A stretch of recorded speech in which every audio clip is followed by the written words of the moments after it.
Hello everyone. આજે આપણે functional grammar વિશે વાત કરીશું. ધોરણ 10 ની અંદર ફંક્શનલ ગ્રામર 9 માર્ક્સનું પૂછાય છે. આજે આપણે સ્પેસિફાઈંગ ટાઈમ ફંક્શન વિશે વાત કરીશું.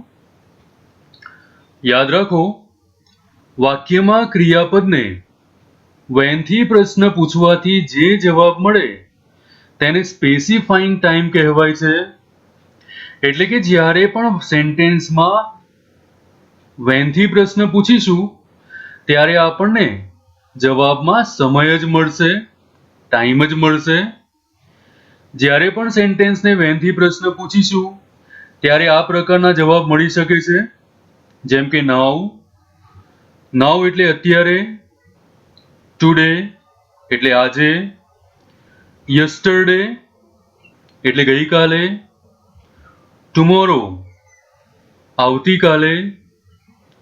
પછી કેટલીક વાર લાસ્ટ આપેલું હશે અને લાસ્ટ પછી સમય દર્શાવેલો હશે, જેમ કે last evening, last month, last week, last exam.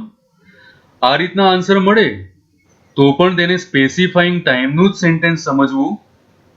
તે સિવાય કેટલીક વાર સમય પણ દર્શાવેલો હોય છે, જેમ કે 10 o'clock, 5 o'clock.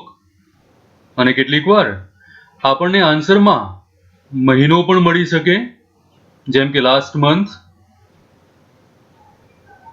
On February, on January. તે પ્રકારના પણ આન્સર મળી શકે છે. તો જ્યારે પણ આવા આન્સર મળે તો એવા સેન્ટેન્સીસને આપણે સ્પેસિફાઈંગ ટાઈમના સેન્ટેન્સીસ સમજવા. Now let's see some examples. Example first, Vijay will come tomorrow. આ સેન્ટેન્સમાં આપણે વેનથી પ્રશ્ન પૂછીએ કે વિજય ક્યારે આવશે, તો આપણને આન્સર મળે છે ટુમોરો. તો આ સેન્ટેન્સ સ્પેસિફાઈંગ ટાઈમનું સેન્ટેન્સ સમજવું. Second sentence, Ajay reached his office at 10 AM. આ સેન્ટેન્સમાં પણ જ્યારે વેનથી પ્રશ્ન પૂછીએ તો આપણને સમય જ જવાબમાં મળશે. તો ચાલો પ્રશ્ન પૂછીએ, અજય ઓફિસે ક્યારે પહોંચ્યો, તો આપણને આન્સર મળે છે એટ 10 AM. માટે આ સેન્ટેન્સ પણ સ્પેસિફાઈંગ ટાઈમનું જ સેન્ટેન્સ સમજવું. Third sentence, my exam begins on 5th March. મારી એક્ઝામ 5મી માર્ચે શરૂ થાય છે. અહીંયા જ્યારે વેનથી પ્રશ્ન પૂછીશું ત્યારે આપણને આન્સરમાં 5th March જવાબ મળશે. એક્ઝામ ક્યારે શરૂ થાય છે, તો આન્સર મળે છે ઓન 5th March. તો આ સેન્ટેન્સ પણ સ્પેસિફાઈંગ ટાઈમનું જ સેન્ટેન્સ છે. Example 4, Rohan goes for a walk in the morning. Rohan સવારે ચાલવા માટે જાય છે. વેનથી પ્રશ્ન પૂછીશું રોહન ચાલવા માટે ક્યારે જાય છે, તો આપણને આન્સર મળશે ઇન ધ મોર્નિંગ. માટે આ સેન્ટેન્સ પણ સ્પેસિફાઈંગ ટાઈમનું સેન્ટેન્સ છે. Nita was on leave. અહીંયા ઓન લીવ એટલે રજા પર હોવું. Nita was on leave yesterday. ગઈકાલે નીતા રજા પર હતી. અહીંયા વેનથી પ્રશ્ન પૂછીએ કે નીતા રજા પર ક્યારે હતી, તો જવાબ મળશે યસ્ટરડે. માટે આ સેન્ટેન્સ પણ સ્પેસિફાઈંગ ટાઈમનું સેન્ટેન્સ સમજવું.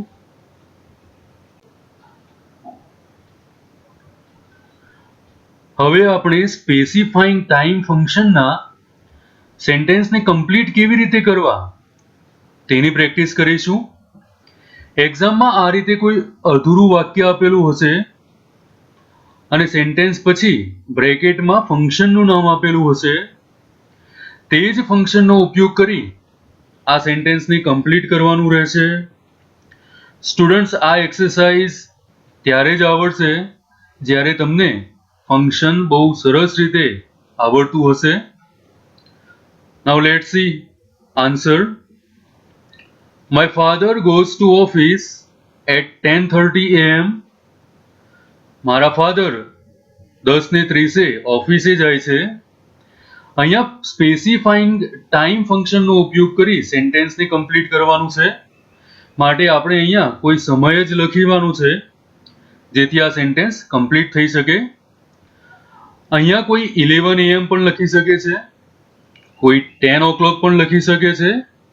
ઇન શોર્ટ, આવા સેન્ટેન્સીસને કમ્પ્લીટ કરવા સમય દર્શાવવાનો રહેશે. Second sentence, we celebrate independence day on, બ્રેકેટમાં આપેલું છે, ડિસ્ક્રાઇબિંગ ટાઈમ. હવે સ્ટુડન્ટ થશે તમને કે અહીંયા સ્પેસિફાઈંગ ટાઈમ આપેલું છે, અહીંયા ડિસ્ક્રાઇબિંગ ટાઈમ આપેલું છે, તો આ બંને એક સરખા જ ફંક્શન છે. ડિસ્ક્રાઇબિંગ ટાઈમ આપ્યું હોય તો પણ સમય લખવાનો છે અને સ્પેસિફાઈંગ ટાઈમ આપેલું હોય તો પણ આપણે સેન્ટેન્સને કમ્પ્લીટ કરવા સમય જ લખીશું. હવે જ્યારે અહીંયા ઇન્ડિપેન્ડન્સ ડે ની વાત છે તો ઇન્ડિપેન્ડન્સ ડે 15th ઓગસ્ટે જ સેલિબ્રેટ થાય છે. માટે આ સેન્ટેન્સમાં 15th ઓગસ્ટ લખી સેન્ટેન્સને કમ્પ્લીટ કરીશું.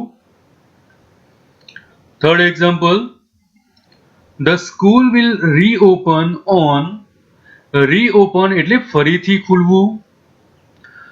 The school will reopen on, હવે સ્કૂલ ક્યારે ખુલશે એ આપણે અહીંયા લખવાનું છે, સમય દર્શાવવાનો છે, કારણ કે અહીંયા સ્પેસિફાઈંગ ટાઈમ ફંક્શનનો ઉપયોગ કરી સેન્ટેન્સને કમ્પ્લીટ કરવાનું છે. તો આપણે અહીંયા સમય લખી સેન્ટેન્સને કમ્પ્લીટ કરીશું. The school will reopen on 15th June. Fourth example, Rajvi is playing blank, specifying time. અહીંયા સમય દર્શાવી સેન્ટેન્સને કમ્પ્લીટ કરવાનો છે. આન્સર જોઈશું, રાજવી ઇઝ પ્લેઇંગ નાઉ. તો આ વાક્ય કમ્પ્લીટ થઈ ગયું. Sentence 5, the peon rang the bell blank, specifying time ફંક્શનનો ઉપયોગ કરી સેન્ટેન્સ કમ્પ્લીટ કરીશું. સ્પેસિફાઈંગ ટાઈમ એટલે હવે આપણે અહીંયા કોઈ સમય લખશું અને સેન્ટેન્સને કમ્પ્લીટ કરીશું. The peon rang the bell at 12:30 PM. અહીંયા કોઈ સ્ટુડન્ટ 5 PM પણ લખી શકે છે. આ રીતે સેન્ટેન્સને કમ્પ્લીટ કરી શકાય. તો ખાસ ધ્યાન આપીશું, જ્યારે પણ સ્પેસિફાઈંગ ટાઈમ કે ડિસ્ક્રાઇબિંગ ટાઈમ ફંક્શનનો ઉપયોગ કરી સેન્ટેન્સને કમ્પ્લીટ કરવાનું હોય ત્યારે તમારે સમય લખવાનો છે અને સેન્ટેન્સને કમ્પ્લીટ કરવાનો છે.